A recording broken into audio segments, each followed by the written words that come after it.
일면적 부르심과 감사를 회복하라. 아멘. 기도하겠습니다. 성령 하나님, 오늘 성령의 감동으로 기록된 이 다니엘서 말씀을 성령의 감동으로 읽게 하여 주옵소서. 우리의 흔들리는 마음을 고정하여 주시고 묶인 마음, 눌린 마음 자유케 하셔서 하나님 말씀하시기에 주의 종이 듣겠나이다 하는 마음으로 바꾸어 주옵소서. 십자가를 선포하며 예수님의 이름으로 기도합니다. 아멘. 네, 다니엘서 강의 이제 17강입니다. 요즘 진도를 이제 쭉쭉 나가고 있습니다. 그래서 벌써 이제 6장까지 왔는데요. 7장부터는 다니엘이 보는 이제 환상들이 또 펼쳐지는 시간이라 역사에 대한 기록은 이제 오늘까지 보면 마무리가 됩니다. 5장에서는 이 벨사살을 끝으로 바벨론의 시대가 끝나요. 그 영원할 것 같고 누구도 범접할 수 없을 것 같은 그 강력한 바벨론이 5장에서 순식간에 그 대단원의 막을 내립니다. 그리고 이제 어떤 나라가 세워졌냐면 메데 바사, 우리가 아는 이름으로는 페르시아, 메데 바사가 세워지고, 왜 메데 바사냐? 원래는 메데와 페르시아가 따로 있었는데요, 중간에 합쳐요. 그랬다가 나중에는 완전히 페르시아가 됩니다. 그래서 중간 과정에 있었기 때문에 메데와 바사, 이렇게 우리가 이제 호칭을 부르게 됩니다. 그래서 그 이제 메데와 바사의 첫 왕이 누구냐? 오늘 본문에 나오는 다리오 왕입니다. 그래서 어떻게 보면 5장에서 6장이 바뀔 때는 나라가 바뀐 건데 우리가 이거를 인식을 못하면 그냥 넘어가요. 그냥 한 나라 안에서 일어났던 일처럼 생각을 합니다. 그러나 5장에서 6장이 될 때에는 이제 나라가 바뀌고 주권이 바뀌어 있는 것을 보게 됩니다. 여러분, 나라가 이제 바뀌면 어떤 일들이 벌어집니까? 일단 모든 총리들과 리더들을 다 바꾸죠. 다 바꿉니다. 그리고 문화, 종교, 정치, 언어, 바꿀 수 있는 것들은 다 바꿔서 이전의 나라를 지우려고 합니다. 근데 여러분, 오늘 본문 우리에게 너무나 평범하고 플랫하게 뭘 기록하냐면 2절 말씀 한번 읽겠습니다. 시작. 또 그들 위에 총리 셋을 두었으니 다니엘이 그 중에 하나이라. 이는 고관들로 총리에게 자기의 직무를 보고하게 하여 왕에게 손해가 없게 하려 함이었더라. 여러분, 모든 게 바뀌어야 되는데요, 바뀌지 않은 게 한 가지가 있어요. 바로 다니엘입니다. 오늘 본문은 시작부터 다니엘이 그 120명의 고위관리가 있고 그들을 관리하는 3명의 총리가 있는데 그 중에 한 명으로 여전히 다니엘이 또 기용되었음을 이야기하고 있습니다. 여러분, 보통 나라가 세워지면 개국공신에게 자리를 많이 줘요. 대부분 이전의 나라의 리더들은 처단을 합니다. 뭐 관용 정책을 펴기도 하지만 적어도 이제 그냥 뭐 해치지 않죠. 그러나 오늘 이 다리오 왕이 하는 것은 뭐냐면 새로 나라가 세워지는데 거기에 그것도 아주 높은 고위급 관리, 거의 넘버 2, 3의 자리에 이전 나라의 관리였던 다니엘을 거기에 세우는 모습을 보여줍니다. 여러분, 이런 일들은 사실 역사 속에 찾아보기가 힘들어요. 여러분, 이거를 만약에 우리나라에 적용을 해보면 이렇게 볼 수 있죠. 조선시대에 영의정을 하다가, 물론 이분이 오래 사는 걸 전제로, 갑자기 일제강점기에는 한국 총영사를 대표하는 나카무라로 살다가 6.25가 터졌는데 북한에서 공산당 지도부를 하다가 대한민국에 와서는 국무총리를 하고 있다. 여러분, 살려둡니까? 그렇죠? 모두에게 욕을 먹는 구조예요. 모두에게. 친일파, 매국노, 공산주의자, 뭐 다 포함돼. 그래서 매국노 오브 매국노의 그런 개념으로 볼 수 있어요, 여러분. 그래서 6장 2절 말씀은 굉장히 이제 많은 어떤 그냥 객관적으로 생각하는 분들에게 여러 가지 고민을 던지죠. 이 사람 이렇게 될 수가 없잖아요. 그럼 이 사람은 기회주의자 아닐까? 얼마나 그 새로 생기는 나라에 정말 눈치를 보고 거기에 줄을 잘 서서 어떻게 해야 이렇게 계속해서 높은 자리를 차지할 수 있지? 나라가 바뀌는데?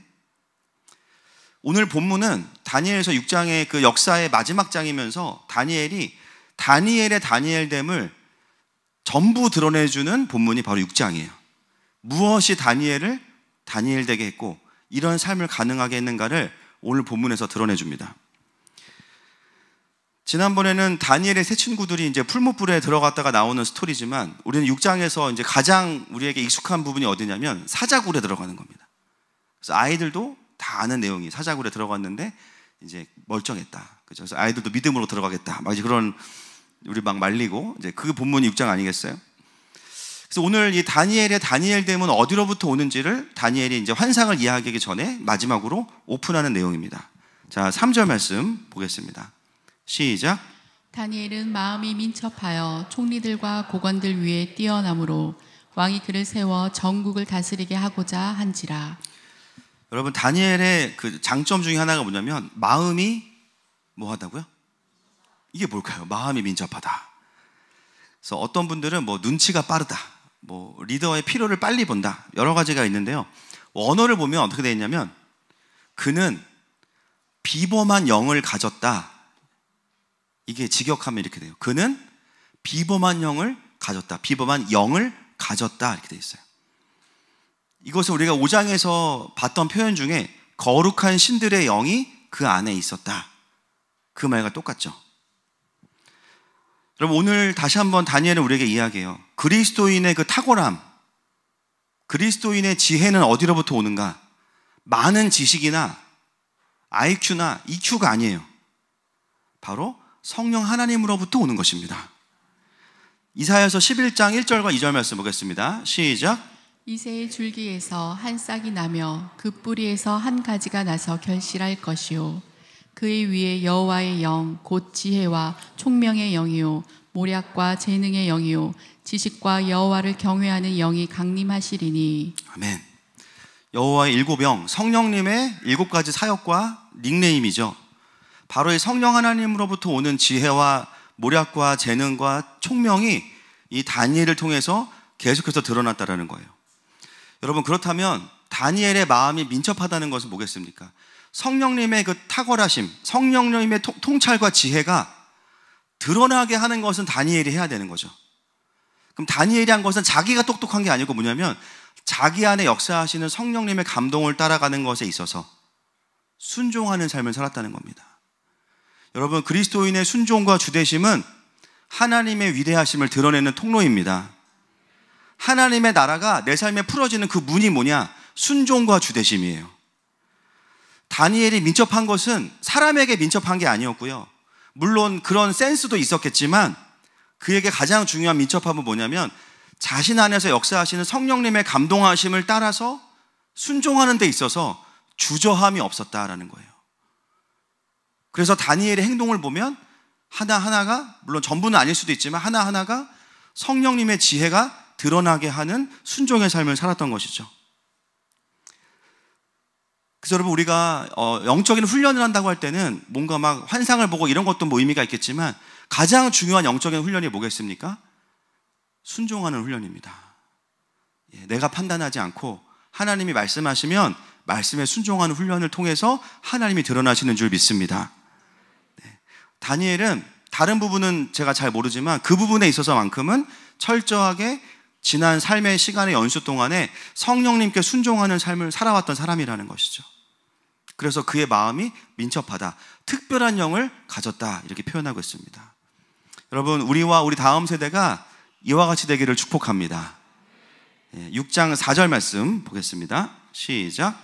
이에 총리들과 고관들이 국사에 대하여 다니엘을 고발할 근거를 찾고자 하였으나 아무 근거 아무 허물도 찾지 못하였으니 이는 그가 충성되어 아무 그릇됨이 없고 아무 허물도 없었음이었더라. 아멘. 그 다음에 이제 이 성령의 사람 다니엘이요, 당연히 다른 고위 관리들에게, 총리들에게 이제 질투를 받겠죠. 저 사람은 개국공신 같지도 않고, 그렇다 하더라도 이미 이 자리에 오면 안 되는 사람인데 왜 저 사람이 여기에 있을까? 질투와 시기를 받습니다. 그래서 그 이제 잘 하는 게 뭡니까? 이 정치하는 분들이 끌어내리는 거 잘하죠. 그래서 일단은 다니엘의 삶을 텁니다. 여러분, 근데 털어보니까, 오늘 본문에 보니까 아무 근거도 아무 허물도 찾지 못했다, 이렇게 나와요. 여러분, 다니엘은요, 아시겠지만 환관 넷이에요. 넷이. 유흥이 없어. 일단 유흥이 없고, 그리고 자녀가 없으니까 자녀 군대비리 있을까 없을까? 자녀 군대비리 없어. 자녀 유학비리 있을까 없을까? 없죠. 학력 위조도 없어요. 그죠? 그리고 굳이 나왔다고 하면은 그 바벨론의 가장 명문 스쿨 나왔죠. 그리고 뇌물도 안 받고 보니까 카드도 안 써. 또 출퇴근 시간 보니까 너무 잘 지켜. 일이 많으면 야근을 하는데 야근 수당을 신청을 안 했어. 오히려 다니엘을 팔수록 더 존경하게 돼. 그러니까 이 관리들이 이러면 안 된다. 정신 차리자. 그러면서 다시 이제 다니엘을 이제 네거티브하는 모드로 마음을 다잡고 보니까 삶에서는 뭔가 이 사람에게 이제 흠을 잡을 게 없는 거예요. 이제 마지막 남은 게 뭐냐? 이 사람이 열심히 하는 이유가 자기가 왕이 되려고 하는 게 아닐까? 근데 나이가 80이에요, 지금. 그러니까 이미 은퇴할 나이죠. 그러니까 그것도 성립이 안 돼요. 욕심 자체가 없어. 권력욕도 없고, 뭐, 본인 자체가 가족도 없어. 그래서 어떤 신학자분들은 이 부분을 이제 주석을 하면서 뭐라고 하시냐면, 청빈론을 이야기해요. 청빈론. 리더는 청빈해야 된다. 이런 적용이 한 10개 중에 7개 정도 됩니다. 근데 여러분, 다니엘은 스스로가 자기에 대한 평가를 하고 있어요. 4절 말씀 한번 띄워주세요. 4절 말씀. 시작. 이에 총리들과 고관들이 국사에 대하여 다니엘을 고발할 근거를 찾고자 하였으나 아무 근거 아무 허물도 찾지 못하였으니 이는 그가 충성되어 아무 그릇됨도 없고 아무 허물도 없었음이었더라. 자, 이거를 본인이 기록한 거잖아요. 그렇죠? 그러니까 본인이 자기의 그 부정부패가 없음을 이야기하면서 스스로 뭐라 그래요? 자기는 충성됐다고 이야기해요. 충성됐다. 그렇게 이야기합니다. 여러분, 그래서 우리가 잠시 다루겠지만 오늘 청부론, 청빈론을 잠깐 다루고 넘어갈 텐데 우리가 그런 얘기 많이 해요. 그리스도인은 부자냐 아니면 자발적 가난한 삶을 살아야 되냐? 여러분 뭘 원하세요? 애매하죠? 지금 자발적 부자가 되고 싶죠? 크리스찬 리더들은 높은 자리로 가야 되냐? 낮은 곳으로 가야 되냐? 여러분 성경에 보면 두 가지의 모습이 다 있어요. 그죠? 뭐 아브라함이나 이삭이나 이런 하나님의 사람들을 보면 사실은 다 축복을 많이 받아요. 물질의 축복도. 또 사도 바울도 뭐 어렵게 살았다고 말하지만 잘 보면 사도 바울을 통해서 엄청난 재정이 흘러가서 막 교회가 세워져요. 여러분 사실 성경이 말하는 것은 청부론도 아니고 청빈론도 아니에요. 우리가 이런 프레임들이 굉장히 많이 들어와 있어요. 한국 교회 안에. 여러분 청부론이냐 청빈론이냐는 성경적 관점이 아니고요. 유물론적 관점이에요.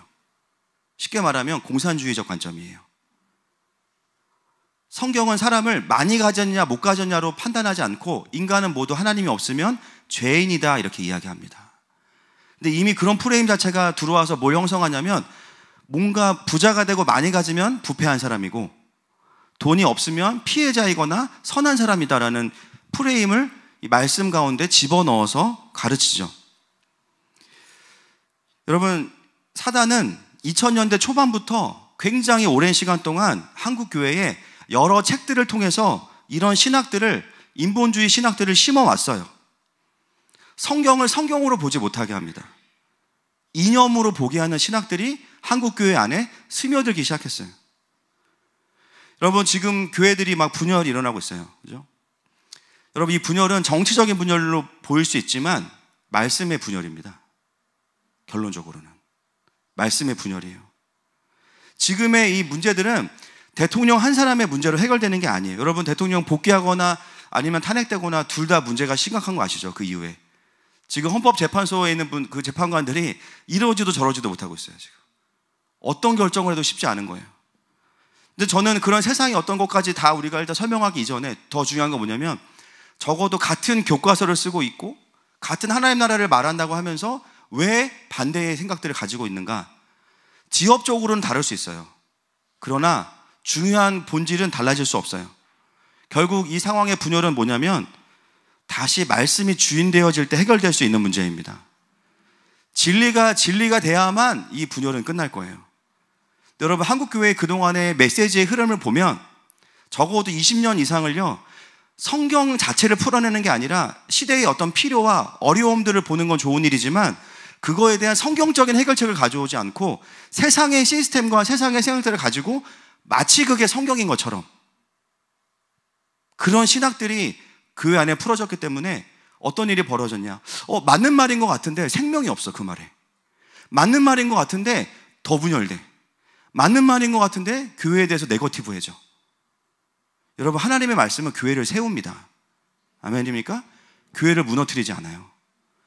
분열시키지 않아요. 결국은 이 시간이 지난 이후에 한국교회 안에 뭐가 필요하냐? 진리 안에서의 연합이 필요하고요. 그러려면 비진리가 반드시 드러나야 됩니다. 그래서 지나왔던 우리 한국교회의 20, 30년의 메시지의 흐름을 정직하게 보고 말씀 앞에서 그것들을 분별할 수 있는 시간들이 반드시 필요해요. 여러분, 리더가 청빈해야 됩니까? 아니면 부자여야 합니까? 성경은 우리에게 다른 이야기를 하고 있습니다. 빌립보서 4장 12절 말씀 보겠습니다. 시작. 나는 비천에 처할 줄도 알고 풍부에 처할 줄도 알아. 모든 일 곧 배부름과 배고픔과 풍부와 궁핍에도 처할 줄 아는 일체의 비결을 배웠노라. 사도 바울은 뭐라고 하냐면 많이 가졌냐 적게 가졌냐의 관점으로 자기를 보지 않고요. 여기 핵심은 뭔지 아십니까? 처할 줄 알아입니다. 비천에 처할 줄도 알고 풍부에 처할 줄도 알아요. 결국은 양쪽의 삶을 처해본 경험이 없는 거, 그 시간에 대한 주대심이 없는 게 문제예요. 돈이 없는 사람은 없는 것 자체가 불만이야. 그래서 돈을 주시지 않는 하나님에 대한 분노와 원망이 있어. 결국 뭐냐면 그 시간을 허락하신 하나님에 대한 주대심과 처할 줄 알고자 하는 그 기본적인 태도에 대한 부분이 훨씬 더 중요하다는 거예요. 여러분, 살다 보면 우리에게 하나님이 재정을 주실 때가 있죠. 아멘이십니까? 네. 그런데 또 없을 때도 있습니다. 아멘 하지 마시고. 없어요. 있다는 팩트. 없어. 그죠? 그대로 바울은 뭐냐면 만야정야에 집중하지 말라는 거고요.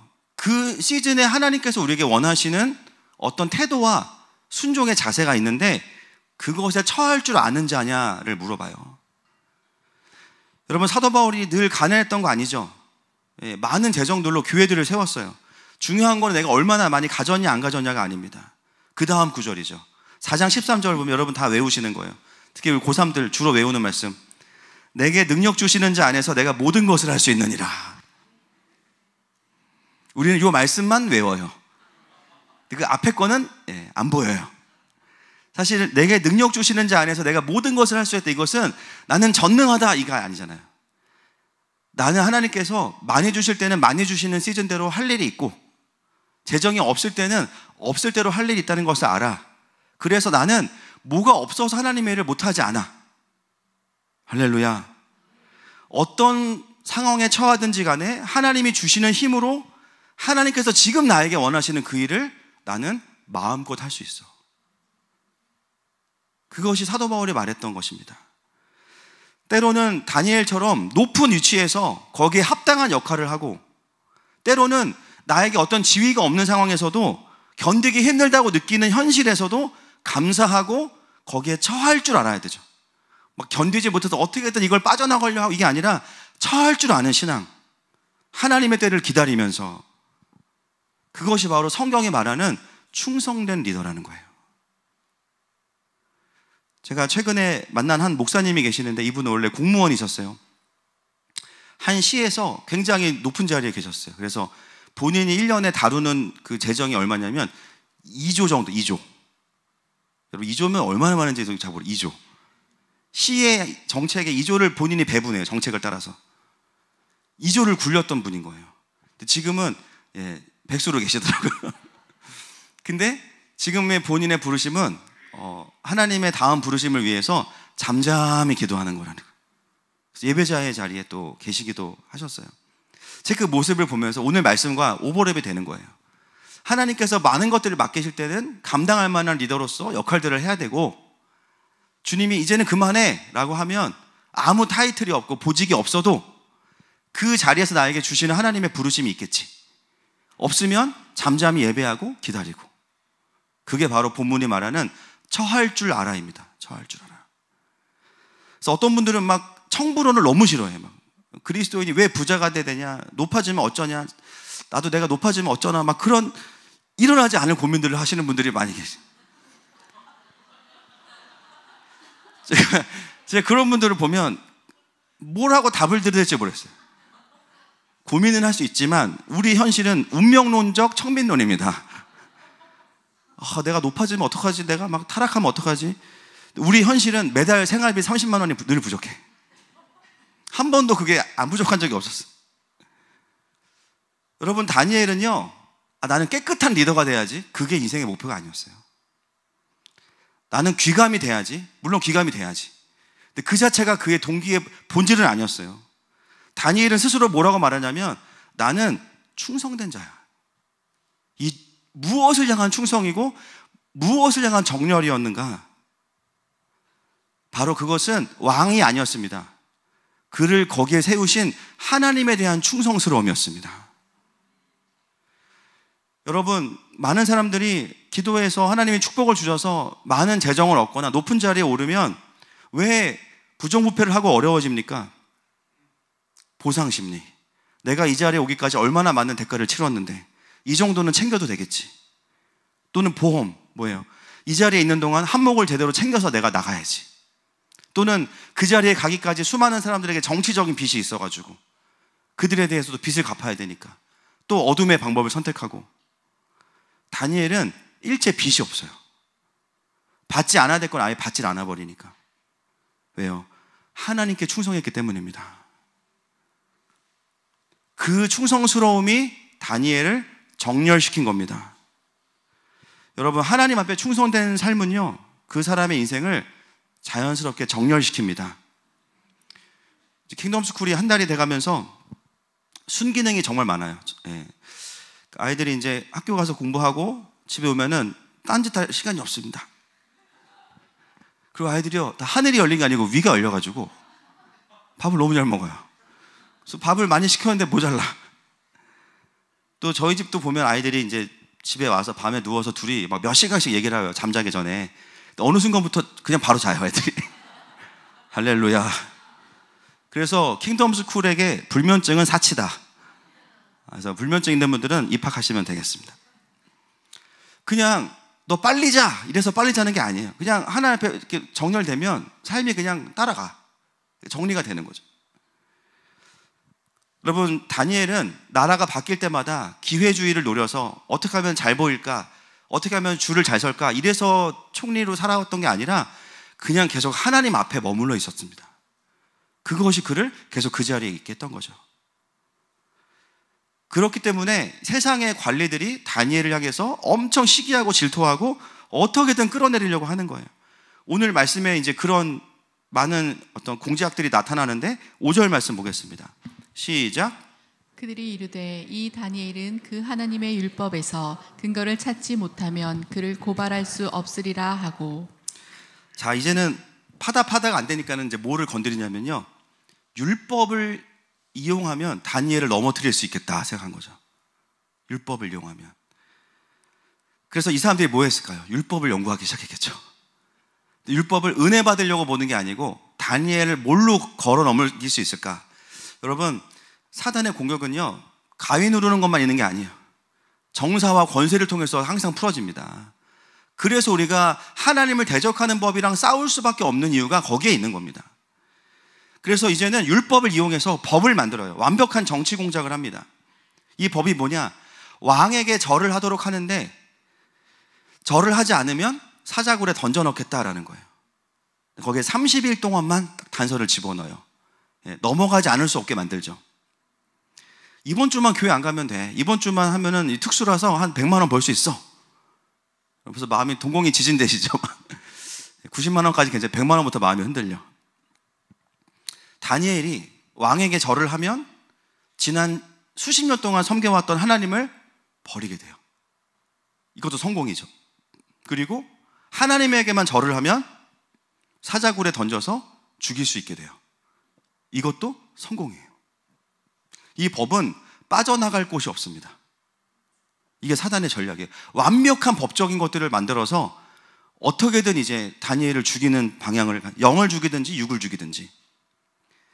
자, 6장 6절부터 8절 말씀 시작. 이에 총리들과 고관들이 모여 왕에게 나아가서 그에게 말하되 다리오 왕이여 만수무강하옵소서. 나라의 모든 총리와 지사와 총독과 법관과 관원이 의논하고 왕에게 한 법률을 세우며 한 금령을 정하실 것을 고하나이다.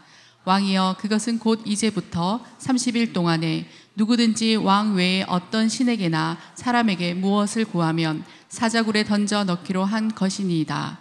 그런즉 왕이여 원하건대 금령을 세우시고 그 조서에 왕의 도장을 찍어 메대와 바사에 고치지 아니하는 규례를 따라 그것을 다시 고치지 못하게 하옵소서 하매. 여러분 6장을 보면요, 왕이 다스리는 것 같지만 왕이 다스리는 게 아니에요. 밑에 있는 자들이 더 세요. 네. 나중에 이 법을 못 고친다는 걸 또 확인시키죠. 그러니까 왕은 사실 힘이 없어요. 지금 법도 만들자고 하면 그대로 그냥 따라가야 되는 상황이에요. 사실은 밑에 있는 자들의 독재가 있는 거죠.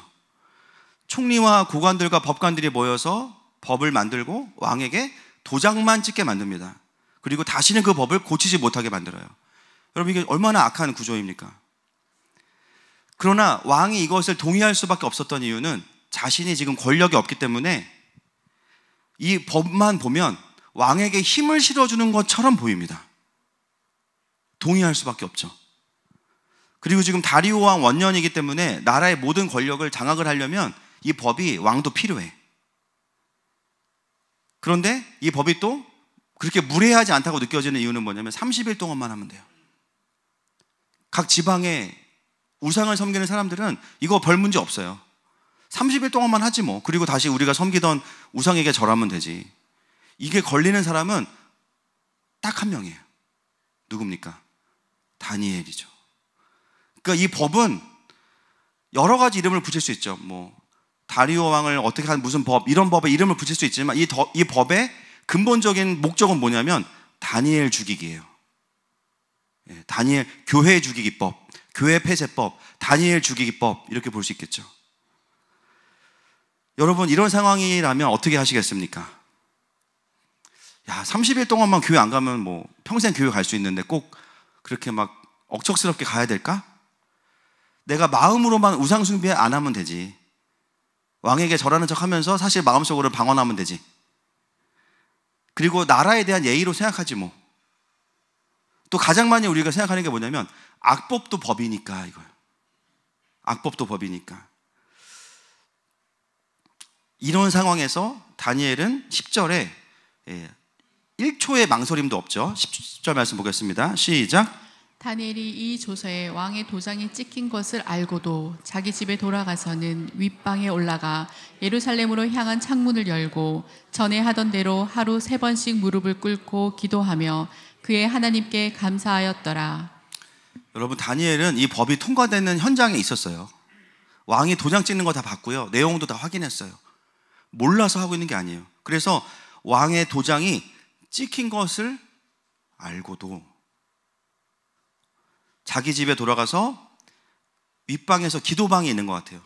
예루살렘으로 향한 창문을 열고, 이거 뭐냐면 다 봐라 이거. 너네들 내가 지금 절하는 것만 지금 노리고 있지. 봐라 하고 전에 하던 대로 하루 3번 무릎을 꿇고 기도하며 그 다음 그의 하나님께 뭐 하였더라? 감사하였더라. 이 감사하였더라가 나중에 이제 가장 중요한 겁니다. 막 겉으로는 막 하면서 벌벌 떨면서 주님 지금 보고 계시죠? 살려주셔야 됩니다. 예. 이렇게 하지 않았어요. 감사하였더라.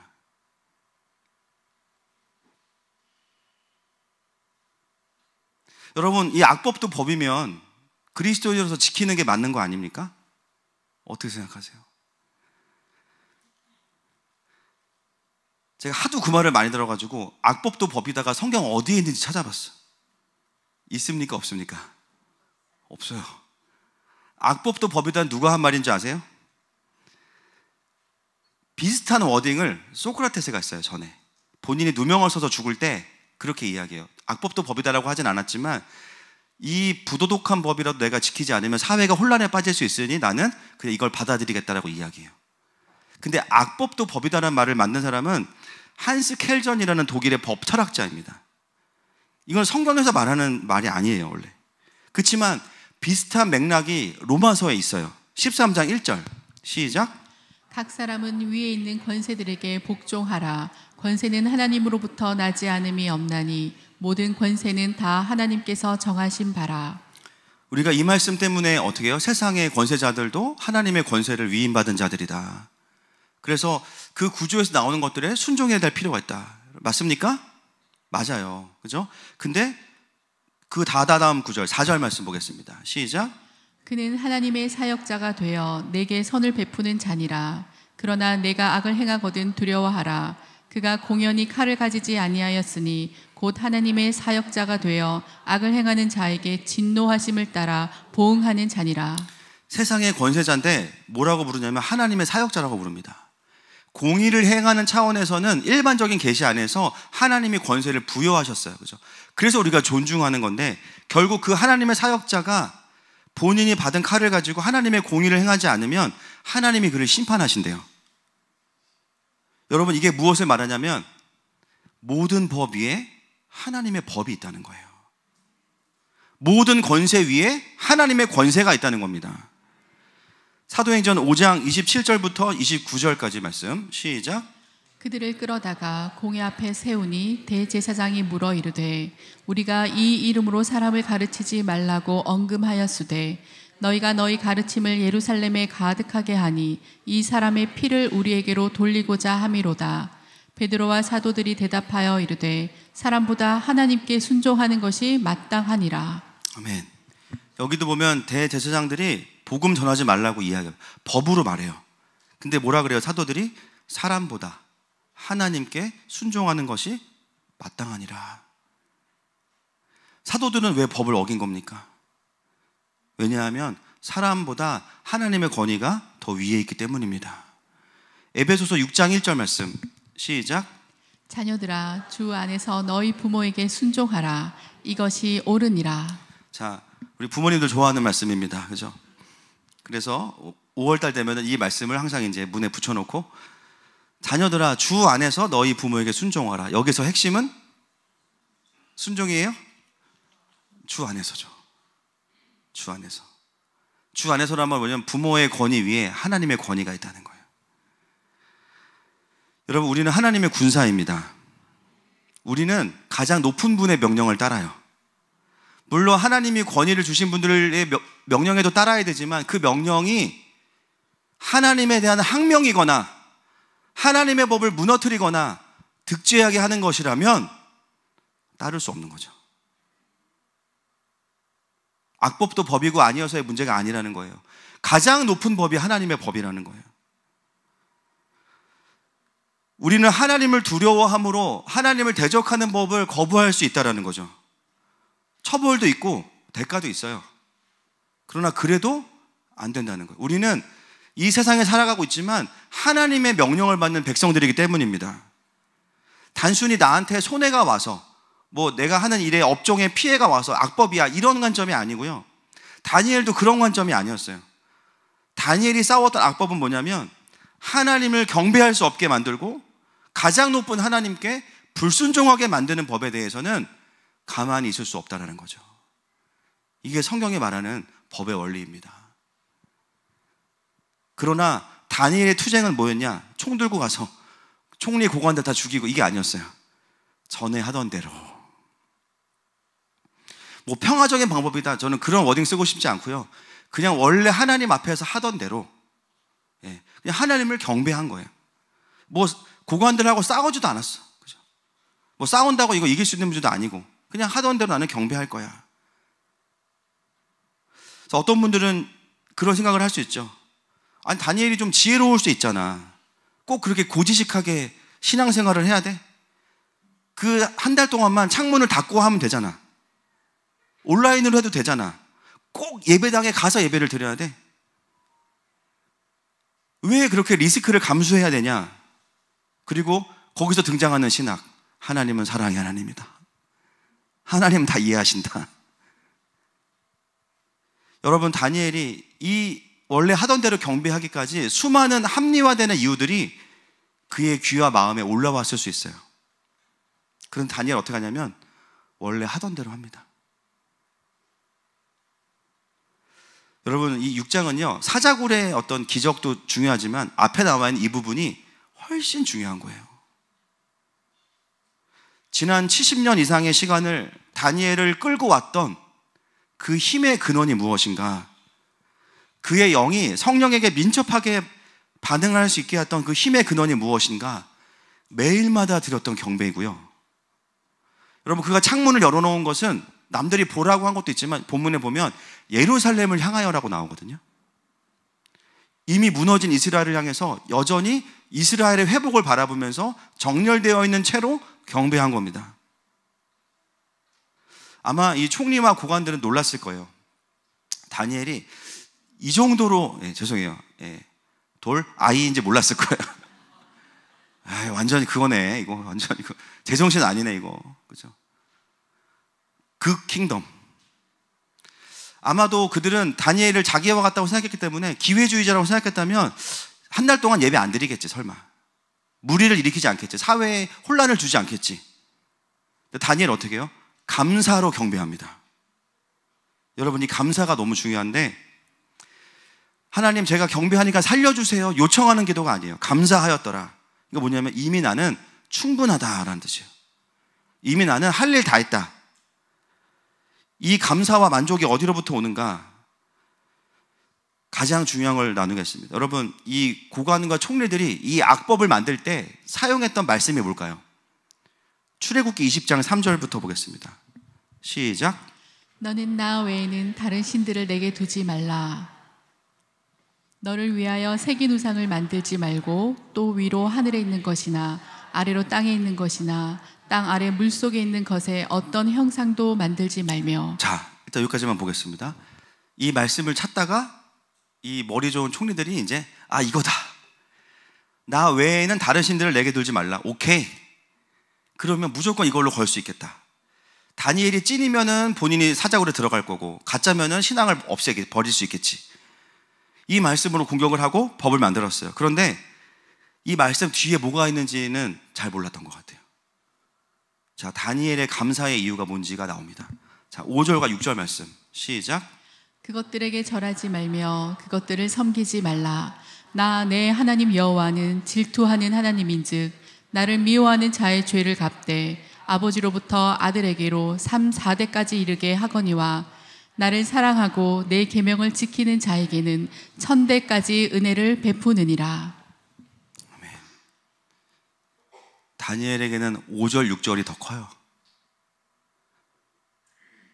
여러분, 우리는 다니엘이 원래 하던 대로 경배한 것을 자기의 신앙을 지키는 것으로 생각할 때가 많습니다. 물론 그것도 맞죠. 그런데 그게 다가 아니에요. 다니엘의 이 감사의 경배는 어떤 감사의 경배겠습니까? 나를 사랑하고 내 계명을 지키는 자에게는 내가 1000대까지 은혜를 베푸느니라. 지금 다니엘의 현실은요, 경배하다 걸려서 이제 사자굴 바로 들어가야 되거든요. 자기는 지금 죽은 거예요, 이미. 다니엘이 그걸 몰랐겠어요?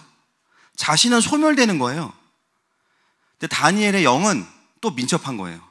현실을 붙잡은 게 아니라 지금 순종하는 언약의 말씀을 붙잡았는데, 그가 그 경배를 드리면서 마음에 왔던 확신은 뭐냐면, 내가 이 말씀을 지킴으로 인해서 놀라운 사실, 다니엘은 자녀가 없어요.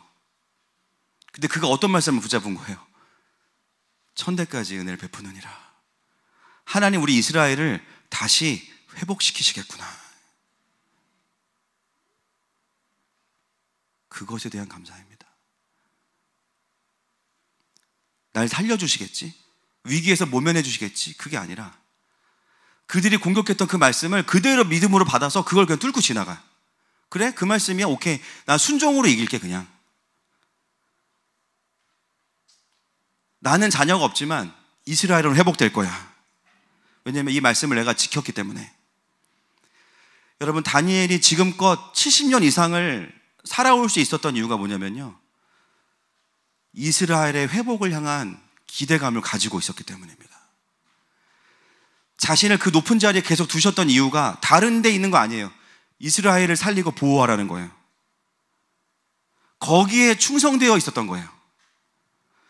다니엘은 당대에 나의 신앙만 오라 이거를 드러내는 것만이 아니라, 지금은 이스라엘이 사라졌고 포로기로 있지만 지금 이 버티면서 제2의 건국을 준비하는 자로 그 자리를 지키고 있었던 겁니다. 그러니까 자리에 연연하지 않아요. 이미 다니엘은 목숨을 내놨거든요. 언제? 다니엘서 1장 8절에서 뜻을 정하여. 그때 끝났어요 이미. 더 이상 다니엘의 눈에는 하나님 나라 외에는 아무것도 안 보여요. 자기의 위치도, 나의 자존심도, 나의 앞으로의 미래도, 안정감도 없어. 이제는 오직 하나밖에 없어요. 하나님 나라와 회복될 이스라엘. 어느 시점인가 하나님께서는 다니엘에게 내가 너를 살려둔 이유가 그거야 라는 것을 확실하게 말씀하셨고, 그리고 백수로 지내는 그 벨사살 14년 동안에 7장부터 나오는 환상들을 보여주시면서 그 일이 일어날 거야. 그리고 예레미야의 말씀을 나중에 읽게 하시면서 금식하게 하셨죠.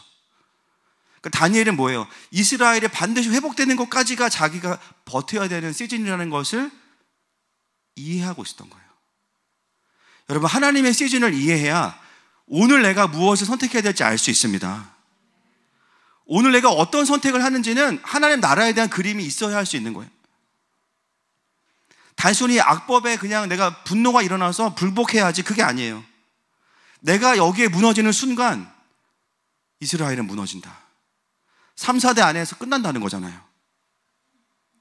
그래서 그 순간 다니엘이 내린 결정이 뭐냐? 내가 죽고 이스라엘을 살리자. 근데 그 경배를 드리는데 기쁜 거예요.